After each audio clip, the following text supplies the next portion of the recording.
Did this start? Okay, yeah. What's up, guys?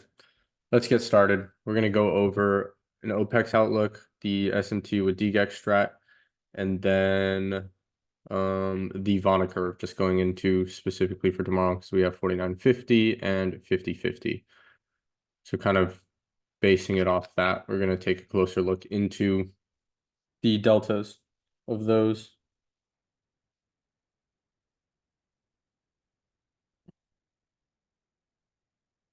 Can't hear anything. Is that me? Is that a me thing? Select a speaker. No, it's on the right one. Audio is good. Okay. Okay. Well, so long as then that's a Neil Matthew problem. A you problem, buddy. Anyways, so starting off, let's go over Vanna curve and the importance of it, just to get a refresh because it's been a while, right? So Vanna's curve is slightly different than DGEX. Why? Because I wonder if there's a tool in here that double curve. How do I? Can I? Nope. Nope. Wrong button.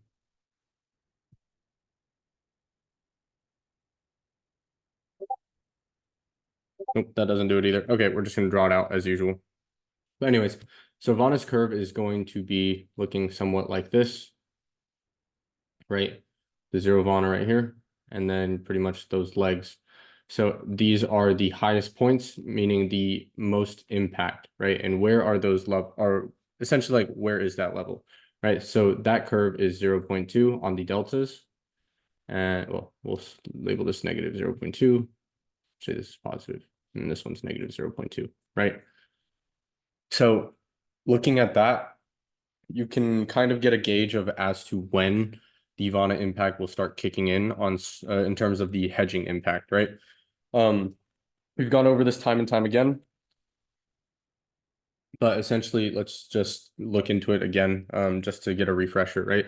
So when I'm talking about these deltas, I'm talking about the strike delta. So like, let's say this is 50-50. That is not 50-50. This is 50-50, right? And then this will be 49.50, right? Then essentially when you're looking at these deltas, you're basing it upon the strike delta. So what you want to do is you want to go into the options chain on whichever broker you guys utilize, and then pretty much look at that strike, right? Let's say you want to make sure also like it's the highest strike. So like to me, the ones that have the most value are going to essentially have that that impact, right? So just pretend it looks like this, and this is it. And then we can pretty much go from there, right? So let's say 50. Let's say 50-50 is at a 0.2. Then what happens is you want to look at, let me mute my Discord notifications. We're just going to silence everything. Okay. So essentially when you get to the highest strike and that delta on that strike goes to 0.2, that's when the impact will come in. And from there, you can kind of go into your cheat sheet that we all should have. I don't even have it open. Let me pull it up and then I will paste it onto the screen. And then we can go take a look at what's necessary. So copy, get this cursor. Okay, so let's say it is negative, since this one is negative, spot price is right here. The spot price is right here, right? And you're looking at this one, it is what? Negative above spot, right? So you're going to be looking at these. And then from that point, you can kind of make a determination as to whether or not volatility will increase or decrease, right? Usually if a stock is pushing up, you'll see volatility decrease, right? That's just like the basics of everything. So if stock is pushing up, volatility goes down, right? Volatility goes down. Then you want to take a look at what does that lead to. If IV decreases, it will become a repellent. And then the hedge is going to be sell. So dealers are going to start selling, right? It's the very basics of it, right? You want to make sure you understand that when the stock price pushes up, usually, not all the time, but usually VIX or volatility will be decreasing, right? That's sort of the determination on whether or not you can kind of call the tops or the bottoms of the day, right? So with that being said, that is one way to kind of make a prediction as to what the hedging requirement is going to be. You can also do Liquidos usually he uses vol suite the indicator on TradingView. That works, I know as well. And there's other ways, overall volatility in the day, right? In the mornings at like 6:30, it's always going to be the highest, right? 6:30 highest, and then pretty much it will decrease slowly, right? It'll start decreasing until about, I want to say like 10 o'clock. And then volatility will start picking back up a little bit, just like the standard. Do you look at the call side or the put side? It just depends. So if it's above spot price, you look at the call side. If it's below spot price, you look at the put side.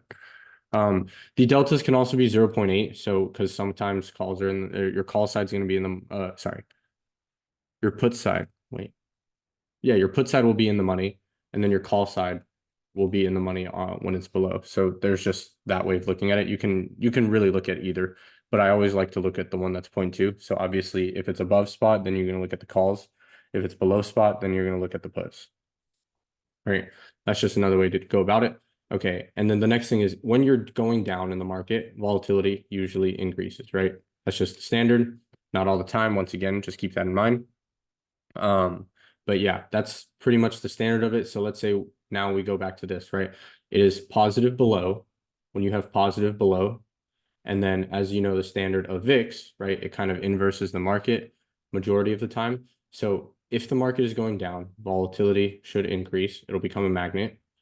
And then dealers' hedge will be to sell, essentially now continuing to push price lower, right? That's just this scenario, for example, right? And going into that, you can take advantage of when dealers are going to have to sell, if they have to accelerate it or not. Me personally, I'm not a huge fan of playing the same direction. So let's say we're falling. I don't usually like buying puts for the continuation. I rather miss the move down in this specific example because I don't want to short the relative bottom, right? That's just my personal preference. But at the same time, do with it how you will. Manage your own risk. But me personally, I'm not shorting or entering at that relative bottom, right? I rather miss the move. That's just me. I don't mind missing the move. I'm not shorting that current bottom. It just doesn't make sense. As for the same thing, if you're pushing up, I'm not going to, an IV starts to increase, which you typically won't see. So if understanding that, right? Because VIX is always going to usually go down when price goes up on SPX, and then that'll become a buy. So usually those scenarios don't happen often. So just understanding the correlation between SPX and VIX, right? You can kind of get a prediction as to what's going to happen at a certain point. Maybe it's a reason to hold longer, right? And whatnot. But yeah, take advantage of understanding this because that correlation between VIX and SPX, I think that's really important because that will help you determine whether or not potentially sometimes market will go down at a certain point, right? If you know that dealers need to sell as we push up and because vol is decreasing, then it makes sense. But keep in mind, as you push down, the volatility will start increasing. So just keep that in mind. There's a lot of moving parts. So this is the main thing that you need to understand, the correlation between SPX and VIX. Right? Does that make sense, everyone? Something in the chat.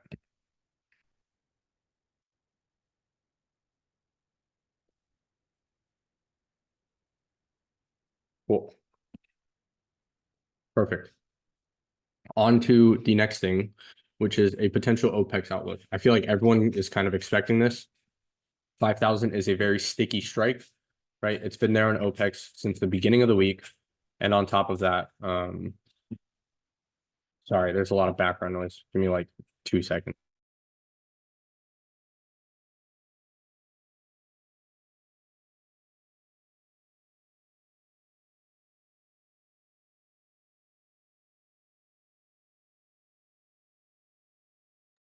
How to set a stop and take profit once you hit the 0.2 delta. That's based upon your own risk, right? I'm not going to tell you how to set a stop, and I feel like that's something that is a more personal thing within trading. Everyone has a different management of risk. Usually with options, I just size for 0. So I'll let the entire position go to 0 personally. How to set a stop and to take profit once you hit the 0.2 delta. Yeah, you might have to elaborate on that if that's not what you meant.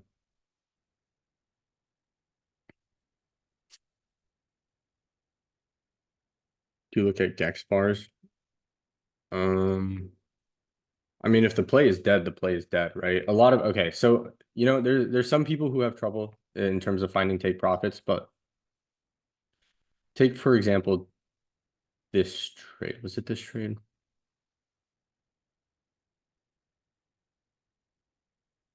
Where was this one?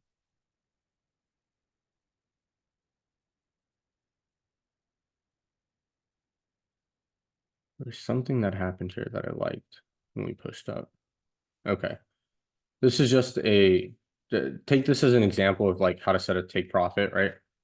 So this was a pretty much like a block here of resistance, obviously, as you can tell. But once we finally got above it, notice how the take profit, in my opinion, is always going to be something like this, like equal highs, right? Right here. As you can tell, this is obvious. Relatively equal highs, right? They're not perfect, but they're very relative. They're off by like less than 2 points, less than 1 point, right? That's going to be a good take profit. And I didn't bother looking for more at that point. That was one trade that I did take. But look, not every trade is going to go to a GEX level. Why? Because GEX's impact curve, right? Once again, GEX's impact curve looks something like this, where it's highest at the money, right? So in terms of the hedging impact, you need to be at the money in order for that to really happen, if that makes sense, right? Keep in mind, like it's positioning at the end of the day. It's not telling you exactly where it's gonna go, but it is positioning of where bigger money is, right? So understanding that, and it's like the impact curve looks something like this, and the impact comes in highest when it's at the money, right? So if the GEX strike is freaking like, pretend this is spot price and this is like minus 50 points down, right? You may not get to that point. So understanding that is also very important. Just take that into consideration. So like it's always good to take profit and trim early. Set a trim, right? Trims are always good. I think there's not a problem with taking profit early. Some people hate it, but you know what? At the end of the day, taking profit early saves you a lot of money sometimes. So just take that into consideration. Dude, Alejandro put his name is Touch My Sheenus. I'm crying. There's a specific time of day you look for that 0.2 delta or whenever it happens. Whenever it really happens, right? It's always in my opinion, I'm paying attention to the biggest strikes. So whenever I'm watching those deltas to see if they hit 0.2. So that's all this other in between stuff is none of my concern. But like truly, it's not my concern. I just care about the biggest strikes because those are the ones that are going to need more hedging, right? Market a little dippy. But take that into consideration. That's just how I use Vanna. You may not like using Vanna that way. It's a little complicated, but it's just the way I use it. So into OPEX Outlook, 5,000 is a sticky strike, right? So I think any draw away from 5,000, at the end of the day, we're going to close around. Do you keep Vanna on a weak aggregate? No, I rarely look at Vanna aggregate, if I'm being honest. It's mostly GEX aggregate. But sorry, continuing to after OPEX, we should ignore Vana until the beginning of the month. Pretty much. Like I wouldn't look at Vana personally for much. Maybe you can take it for the Vana flip point, but I would take that with a grain of salt the week after OPEX personally. Okay. Moving on. I'm on to the OPEX outlook. As for OPEX, stickiest strike, 5,000, right? I think any draw away from 5,000 by the end of the day, we're going to get to 5,000. We're going to close plus minus 5 to 10 points at 5,000. So if we pump, fade the pump. If we dip, buy the dip. That's going to be my game plan, right? Because it's such a big, heavily like it's so big. Oh, shit, that's what she said. Anyways, 17 on the call side, negative 9.7 on the put side. Like this is so heavy that nothing else even comes close to it. So it's going to be a very, very interesting day. And it's all negative GEX. So on net right here, right? So we have a very good chance of just accelerating back and forth between this. So I'm not expecting a big expansionary move, right? To a one side. So just keep that in mind. That's my take on it. I'll have a better outlook going into the morning. It just really depends on how the overnight plays out on NQ and ES. I think I saw something. that I liked on a higher time frame. Okay. So on a higher time frame, we have swept this NQ low, right? This is not the same one. This is not the same one. This one, right? Down here. So we have some form of S&T. Very, very hard to play. Why? Because this is a huge gap, right? DGEX is net positive. You are tripping. DGEX is not net positive for tomorrow. It is ultra negative, negative 20 billion. But continuing with what I was saying on the OPEX outlook and looking at this, this is a huge gap down in comparison to what NQ has filled, right? Or swept. It's very tough for me to be like, hey, let's just long this back up, right? No, that's going to be very tough situation because this is a big drawdown. If you want, this wouldn't be a bad area in order to get in on some swings, right? Why? Because swings, you buy some time, you buy not even swings, maybe more so like 2-3 months out, right? Spend the extra for the time, and then don't full size in. This is like half size. Why? Because you have a lot of dips still, right? Maybe you can size back in or size in fully when we get to like halfway through this point. So like around that area, it wouldn't be bad to be like, okay, maybe I'll size in fully to this. Take that into consideration. I'm personally I've been in quarterly puts. They're already up almost 100%. And I'm looking to full exit now because of this sweep. If I miss it, I miss it, but to me, it looks like we have a chance of going back up. Number one, why? Because we're also at a low volume node on a bigger time frame. So we do have pretty good opportunity to go back up, in my opinion. On the 4-hour. Maybe we get a slight bounce. Hourly, we're all the way at the bottom, maybe 2 hours. That show anything lower?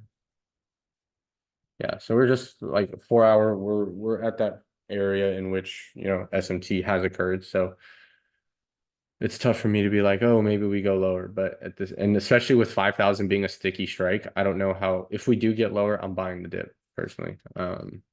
You know, below this, like the only next area of like big, like of a dip buy is down here, which would make sense. Why? Because we can go from low volume node to low volume node, right? We can basically run right through this distribution down to this low volume node.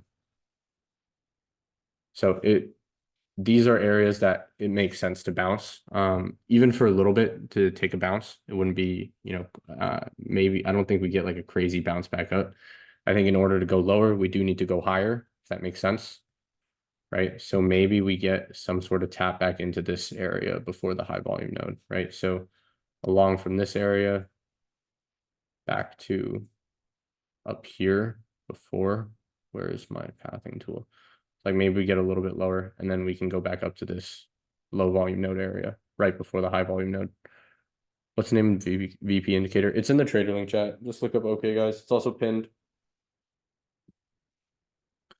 So yeah, this is just my take. I will be closing my puts at the open though.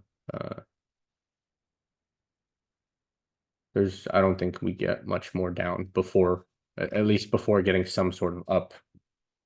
Right. If you do want lower, then you definitely need to. It's just the colors, guys. My colors are high volume node is red, low volume node is green. It just makes it easier for me to see. Red means don't trade in that area. Green means look for something. So mine cuts out a whole section. Change your number of rows to 250. At 300, it bugs out.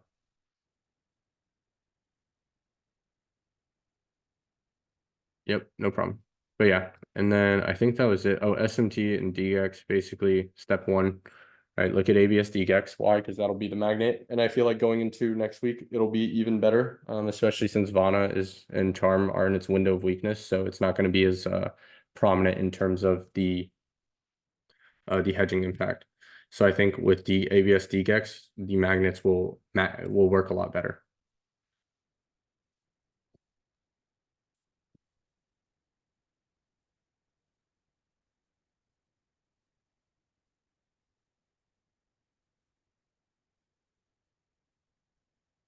Does that make sense, guys? Other than that, that's really it. If you want to look at, we can just go over the day, some of the SMT that happened and some of the ones that didn't work out. The one I saw was before open, which was really frustrating. I'd wish it had happened before, right after the open. But it was this one right here.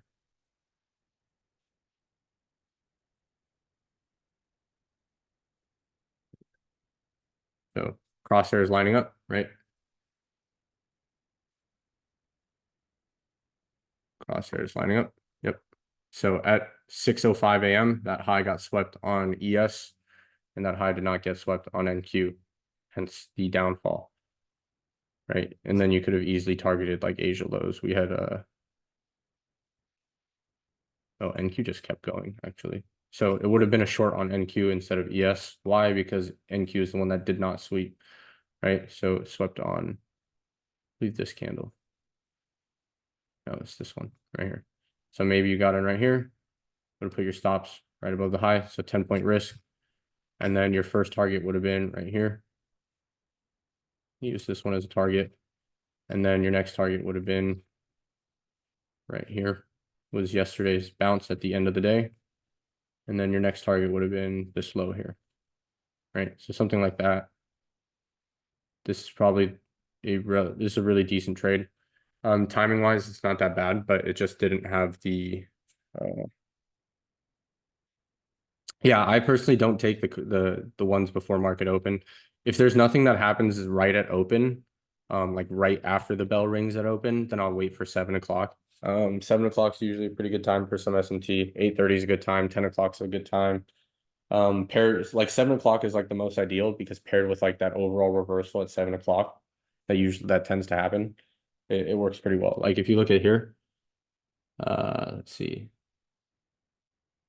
So right around 7 o'clock, kind of had a reversal, right? Where's my square? Right here. So 7 o'clock is right here. It's like paired around this time, as you can tell. There's a reversal back up, right? We pushed up, but then we came back down and then we pushed up higher. So it's just that 7 o'clock area is pretty good. Do you use trendline breaks in the strategy? No, I don't. Yeah, I'm talking about PST. Yeah, 1 p.m. EST is good. That's 10 a.m. PST. Let's see, 10 o'clock. Did anything happen at 10 o'clock? Not really. Not today. Yeah. The timing of everything is always important in terms of like when to take a trade. I think 10 o'clock, like let's say you fuck off after like 8:30. I'd come back around 10:30. That'd be the time that I suggest to come back and take a look at the market. Looking at it from like 8:30 to 10 o'clock is practically bullshit. So but yeah, that's it for today, guys. I got nothing else.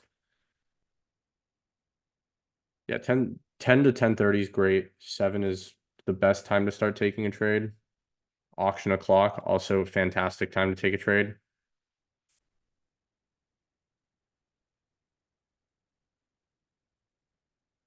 But I got nothing else, and I want to keep the recording short and simple so it's easy to digest on YouTube. So I'm going to stop the recording here.